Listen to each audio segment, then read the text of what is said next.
డబ్బు, అనారోగ్యం, ఉద్యోగం, వ్యాపారం అప్పులతో బాధపడుతున్నారా? మీకోసమే మేనిఫెస్టింగ్ మిరాకిల్స్ 11 days ప్రోగ్రామ్.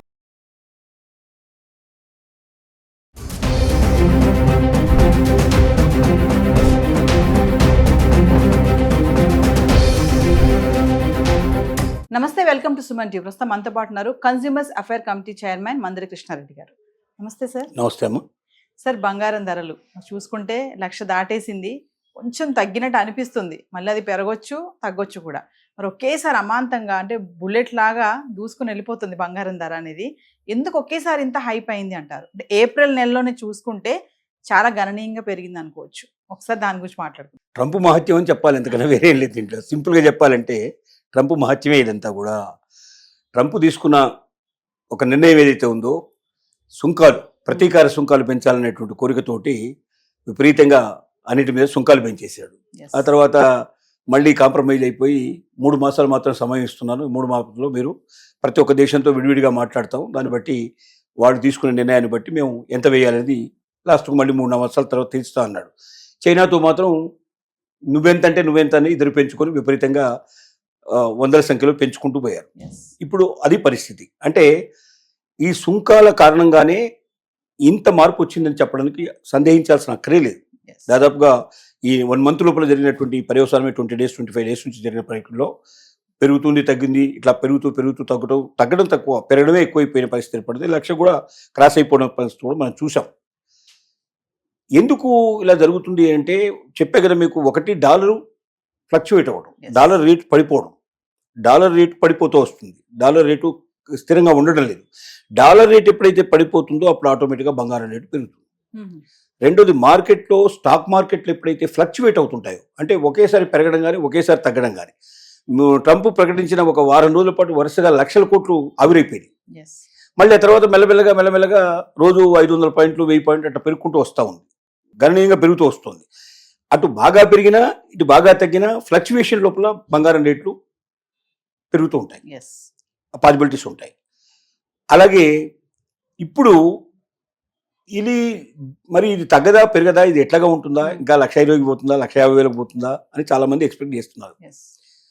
బంగారం ఇలా పెరుగుతుంది, ఇంత తగ్గుతుంది, 1,50,000 వస్తుంది, 2,00,000 వస్తుంది మాత్రం గ్యారంటీ ఎవరు ఇవ్వలేరు. గత 30 ఏళ్ళ నుంచి చూస్తే పెరుగుతూనే వచ్చింది కదా. ఆ పెరుగుదలకి ఈ మధ్య పెరుగుదలకి మధ్య చాలా తేడా ఉంది. ఈ మధ్య పెరుగుదల ఇది వాపు మాత్రం, ఇది బలుపు కాదు. దీన్ని దృష్టిలో పెట్టుకుని ఎవరైనా సరే బంగారం కొనిపెట్టుకోవాలనుకుని ఆశపడితే మాత్రం ఇది కొంత ఇబ్బంది కలిగించే పరిస్థితి ఏర్పడుతుందని మాత్రం ఖచ్చితంగా మనం చెప్పక తప్పదు. ఎందుకంటే ఈ 2-3 నెలల్లో స్థిరత్వం వచ్చే అవకాశం ఉంది. ట్రంప్ మళ్ళీ వెనక్కి వెళ్తాడు. ఎందుకంటే ట్రంప్కి వ్యతిరేకంగా బయటకు వచ్చి బహాటంగా ప్రజలు విపరీతమైనటువంటి అల్లరి చేస్తున్నారు, గొడవ చేస్తున్నారు. రీకాలింగ్ సిస్టమ్ అంటారు. రీకాలింగ్ అంటే ఎన్నికైనటువంటి ప్రజాప్రతినిధులని వాళ్ళని వెనక్కి పిలిచేసి మళ్ళీ కొత్త ఎలక్షన్ జరపడం. ఇప్పుడు కొన్ని దేశాల్లో రీకాలింగ్ సిస్టమ్ ఉంది. ఒక దాదాపు 30-32 దేశాల్లో రీకాలింగ్ సిస్టమ్ ఉంది. అన్ని దేశాలు లేకపోయినప్పుడు కొన్ని దేశాల్లో ఉంది. అమెరికా లాంటి తెలివైన దేశంలో తప్పనిసరిగా అలాంటి ఉండడానికి పాసిబిలిటీస్ ఉన్నాయి. కాబట్టి రీకాల్ అంటే మళ్ళీ వెనక్కి పిలిపించడం, అంటే నీది నువ్వు ఉపసంహరించుకొని మళ్ళీ నిలబడు ఎలక్షన్లో, మళ్ళీ గెలిచి చూపించమని చెప్పడం. ఆ పరిస్థితి ఏర్పడితే 5 ఏళ్ల కన్నా ఎన్నిక చేయబడినటువంటి ప్రెసిడెంట్ 1 సంవత్సరంలోనే దిగిపోవాల్సిన పరిస్థితులు ఏర్పడవచ్చు. భయపడ్డాడు.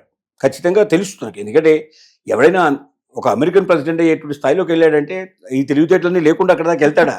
కాబట్టి తనకు తెలుసు, పరిస్థితి ఏంటో తెలుసు. కాబట్టి ప్రజా వ్యతిరేకత బాగా ఉందని తెలిసినప్పటిలో డెఫినెట్గా వెనక్కి తీసుకున్నాడు. 3 మాసాలని టైం పెట్టాడు. కానీ ఈ 3 మాసాల లోపల జరిగేది ఏంటంటే, లోపల మాట్లాడుకున్నాం, మిగతా అన్ని దేశాలు అంగీకరించాయి కాబట్టి ఆ దేశాలను వదిలేస్తున్నాను. చైనా ఒకటి మాత్రం దిగితే ఓకే, దిగకపోతే అవసరమైతే వారు ప్రకటిస్తాను, అవసరమైతే రేపు యుద్ధమే డైరెక్ట్గా చేస్తాననే స్టేజ్ కూడా రావచ్చు.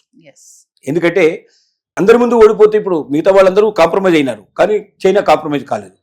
చైనా ముందు ఒకవేళ తలదించితే ప్రపంచ దేశాల లోపల అమెరికా పరువు పోతుంది. కాబట్టి ఆ పరువు పోయేటువంటి పరిస్థితి తీసుకురాని పరిస్థితి ఏర్పడుతుంది. కానీ మిగతా అన్ని దేశాలతో ఒక రకమైన సమతుల్యమైన పరిస్థితి ఏర్పడుతూ కూడా బంగారం ధర మళ్ళీ తగ్గడానికి పాసిబిలిటీస్ ఉన్నాయి. అంటే డ్రాస్టిక్గా తగ్గుతుంది, ఒకేసారి 50,000 పోతుంది, 70,000 పోతుంది చెప్పను. 5,000, 10,000, 15,000, 20,000 దాకా కూడా తగ్గడానికి పాసిబిలిటీస్ ఉన్నాయి, మళ్ళీ పెరగడానికి పాసిబిలిటీస్ ఉన్నాయి. అంటే ఇప్పుడు మనం గతంలో కూడా చూసుకుంటే ఒక 10,000, 15,000, 20,000 డిఫరెన్స్ ఎప్పుడు ఉంది. అంటే పెరగడం తగ్గడం ఒక 3 నెలల నుంచి 6 నెలలు ఇట్లా జంపింగ్ సిస్టమ్ ఉంటుంది. మళ్ళీ తర్వాత ఒక స్టేజ్కి వచ్చి ఆగి అక్కడి నుంచి మళ్ళీ పెరుగుతుంది, మళ్ళీ అక్కడి నుంచి తగ్గుతుంది. అంటే ఇలాగా గతంలో జరిగినట్టు విధానాలని చూస్తే 1,20,000 వరకు కూడా పోయే పాసిబిలిటీస్ ఉన్నాయనేది ఇప్పుడున్న అంచనాలు. అక్కడి నుంచి మళ్ళీ ఒక 20,000 దాకా కిందికి పైకి ఊగుతూ ఉంటుంది. 1,00,000 దాదాపుగా ఒక స్టేజ్లో ఉండొచ్చు అనేది చాలా మంది అంచనాలు. కానీ ఇది అంచనాలు మాత్రమే తప్ప వాస్తవాలను చెప్పడానికి మాత్రం అవకాశం లేదు. ఈ పరిస్థితుల్లో రెండోది మనకు వచ్చింది ఏంటంటే ముఖ్యంగా మధ్యతరగతి వాళ్ళు, సామాన్యులు, వీళ్ళకి చాలా ఇక్కట్లు వచ్చాయి. ఎందుకంటే ఇప్పుడు భారతదేశంలో బంగారం అనేది ఒక అవసరం. మిగతా దేశాల్లో ఏంటంటే అది ఒక విలువైన వస్తువు కింద చూస్తారు దాన్ని. అది ఖచ్చితంగా పెట్టుకొని చూడాలని ప్రయత్నం వాళ్ళకు ఉండదు. మీరు అమెరికన్స్ చూడండి, మిగతా వెస్ట్రన్ కంట్రీస్ లో చూడండి, ఒక్క రింగు మాత్రమే ఉంటుంది వాళ్ళకి. మెయిన్ గా రింగ్ ఒక్కటే ఉంటుంది, అరుదుగా కనిపిస్తుంది మనకి. ఆ రింగ్ ఏంటంటే మ్యారేజ్ రింగ్ పెట్టుకుంటారు, అది కూడా సిల్వర్ రింగ్ ఎక్కువ వాడుతుంటారు. గోల్డ్ రింగ్ కన్నా ఎక్కువ సిల్వర్ రింగ్ వాడుతుంటారు వాళ్ళు. అది మామూలుదైనా సరే వాళ్ళకి ఏంటంటే రింగు పెడితే మ్యారేజ్ అయినట్లు లెక్క, రింగులు తీసేస్తే విడాకులు ఇచ్చినట్లు లెక్క. అంత సులభంగా ఉండే పరిస్థితులు ఉంటాయి కాబట్టి అక్కడ రింగుకు చాలా ప్రాముఖ్యత ఉంది. మిగతా ఎవరు కూడా మెడల్లో వేసుకోవడం కానీ, దిగేసుకొని కానీ అసలు కిలోల కొద్ది మోయడానికి కూడా సిద్ధపడతారు. మీరు ఈ మధ్య కొంతమంది మగవాళ్ళని టీవీ ఛానల్తో కూర్చోబెడుతున్నారు, మొత్తం చుట్టూ గోల్డ్ మ్యాన్స్ అని చెప్పి 5 కిలోల బంగారం, 10 కిలోల బంగారం తగిలించుకుంటారు. అసలు 5 కిలోలు ఒక మనిషి మొయ్యాలంటేనే ముఖ్యంగా మెడ చేతులకే కదా. ఈ రెండు మోసుకుంటూ ఉండాలంటే అసలు వాడి మెడ నరాలు తెగిపోకుండా ఎట్టా ఉన్నాయనేది నాకు అసలు అర్థం కాదు పరిస్థితి. ఎందుకంటే నీ దగ్గర ఉండొచ్చు బంగారం, కానీ వేసుకొని తిరగాల్సిన అవసరం ఏమిటి? అంటే ఏదో ఎముకలు తింటున్నానని చెప్పి మెడలో వేసుకుని తిరిగినట్టుగా ఉంటుంది పరిస్థితి. అది సరైనది కాదు. ఎందుకంటే దానివల్ల ఏంటంటే చాలా మందికి తమ దగ్గర లేదనేటువంటి భావంతో నిరాశ కలిగే అవకాశం ఉండొచ్చు. వాడిని ఎప్పుడు హత్య చేసి ఎప్పుడు తీసేస్తున్నామని చెప్పి బాధలు, అట్లాంటి ఆలోచనలు కూడా జరగవచ్చు, ఎన్నో ఉంటాయి. కాబట్టి ఇలాంటివన్నీ విపరీత పోకడలు మానేస్తే మంచిదని నా ఉద్దేశం. సరే, ఏది ఏమైనప్పటికీ సామాన్యులకు మధ్యతరగతి మాత్రం చాలా ఇబ్బందికరమైన పరిస్థితి ఏర్పడుతుంది. అంటే మన వివాహాల్లో హిందూ ధర్మ సంప్రదాయ ప్రకారంగా మెడ లోపల తాళి కట్టడం అనేది, తాళి వేయడం అనేది ఒక ఖచ్చితమైనటువంటి ఒక సాంప్రదాయం. అంటే అది ఎంత అనేది ఏంటనేది వేరే విషయం, కానీ మొత్తం మీద దానికైతే అంటే డబ్బు బాగా ఉన్న వాళ్ళు దానికి తులాల కొద్ది పెట్టే అవకాశం ఉంది, డబ్బు లేని వాళ్ళు ఏదో గ్రాములతోటి చేయించే అవకాశం ఉంది. పలచగానే చేసుకొని మొత్తం మీద తాలిబొట్టు వేసుకోవడం సాధ్యంగా ఖచ్చితంగా ఉంటుంది. కాబట్టి తాలిబొట్టు ఉండాలి అనేది, అది లేకపోతే వివాహం జరిగినట్టుగా కాదు అనే ఒక అపప్రశ్నకి లోనుగా అయ్యే పరిస్థితి కన్నా ప్రభుత్వాలు మేలుకునే అవసరం అయితే ₹1,00,000 పెట్టి ఒక తాలిబొట్టు కొనగలిగే అవకాశం ఉంటుందా? 50,000 పెట్టి తాలి కొనగలిగే అవకాశం ఉంటుందా? వాళ్ళ జీవన ప్రమాణాలే అసలు కింద బిలో టు పావర్టీ లైన్లో ఉండేవాడు భోజనానికే ఆలోచించే వాళ్ళకి తాలిబొట్టు అనేది చాలా పెద్ద సమస్య అవుతుంది. కాబట్టి ప్రభుత్వాలు ఏమిటంటే తప్పనిసరిగా దీనికి ఆలోచించాలి. ఇంత రేటు పెరిగినందువల్ల ₹1,00,000 పైన దాటే పరిస్థితి ఏర్పడింది. కాబట్టి సామాన్యులు, మధ్యతరగతి వాళ్ళు, ముఖ్యంగా మధ్యతరగతి వాళ్ళకేమో రాయితీ మీద ఇవ్వాలి. కొంత తగ్గింపు రేట్లలో ప్రభుత్వమే భరించి ప్రభుత్వం రాయితీ రేట్లు బ్యాంకుల్లో కానీ వాటిలో కానీ దొరికేటట్టుగా చేసి అక్కడి నుంచి వీళ్ళు తీసుకునే ఏర్పాటు చేయాలి. ఎవరైతే బిలో పావర్టీ లైన్ ఉన్నారో వాళ్ళకి ఉచితంగా ఇచ్చేట్టు ప్రయత్నం చేయాలి. ఇప్పుడు ప్రజాప్రతినిధులు ఉన్నారు, ప్రతి ఊళ్ళో ఉంటారు. ఆ పార్టీ స్టేట్ లెవెల్లో నెగ్గినా, నేషనల్ లెవెల్లో నెగ్గినా వాళ్ళకి సంబంధించిన ప్రతినిధులు కింది దాకా ఉంటారు, గ్రామస్థాయి దాకా ఉంటారు. ఇప్పుడు దేవాలయాల్లో జరిగేటువంటి వివాహాలకి, అంటే దేవుడి కళ్యాణాలకి మనం పట్టు వస్త్రాలు తీసుకెళ్తాం, తలంబ్రాలు తీసుకెళ్తాం, తాలిబొట్లు తీసుకెళ్తాం. అలాగే ఇక్కడ కూడా కొంతమంది పెద్ద పెద్ద వాళ్ళు, గొప్పవాళ్ళు గతంలో వాళ్ళ దగ్గర పనిచేసే ఉద్యోగస్తులు కానీ, వాళ్ళ దగ్గర పనిచేసే వ్యక్తులు అందరూ ఎవరైనా ఉంటే వాళ్ళకి వాళ్ళ ఇళ్లలో పెళ్లిళ్ళు జరిగితే తప్పనిసరిగా తాలిబొట్టు పంపించేవాళ్ళు. ఇది మన దగ్గర ఉన్న సాంప్రదాయం. ఆ సాంప్రదాయం ప్రకారం ఇప్పుడు ప్రభుత్వాలు కూడా ఆ సాంప్రదాయాన్ని కొంచెం కొనసాగిస్తూ అసంతృప్తి పడకూడదు. ఎందుకంటే ఎప్పుడైతే నిరాశ నా దగ్గర లేదు అనే భావన కలిగిందో అసంతృప్తి నుంచి ఏమవుతుందంటే ప్రభుత్వం మీద తిరుగుబాటు మొదలవుతుంది. ఆ ప్రభుత్వం లేదా మధ్యతరగతి, ఉన్నత తరగతి వాళ్ళకి, కింది తరగతి వాళ్ళకి మధ్యలో ఘర్షణ ప్రారంభమవుతుంది. ఈ ఘర్షణలు రాకుండా ఉండాలంటే వాళ్ళని కూడా సంతృప్తి పరచాల్సిన అవసరం ఉంది. కాబట్టి ప్రభుత్వం ఒక నిర్ణయం తీసుకొని ఖచ్చితంగా తాలిబొట్టుని ముఖ్యంగా బిలో పావర్టీ లైన్ వాళ్ళకి ఉచితంగా ఇచ్చే పని, మధ్యతరగతి వారికి కొంత రాయితీ మీద ఇచ్చే పరిస్థితి ఏర్పడితే కొంతవరకన్నా బాగుంటుంది అనేది మనకు సజెషన్. దీంతో పాటుగా మూడో ప్రధానమైన ప్రాబ్లం ఎక్కడ రాబోతుందంటే 25,000, 30,000 ఉన్నప్పుడు ఒక తులం బంగారం పెట్టుకొని పోయినా ఓ 25,000 కదా అనుకునేవాడు. కానీ వాళ్ళ ఒక తులం అంటే ₹1,00,000.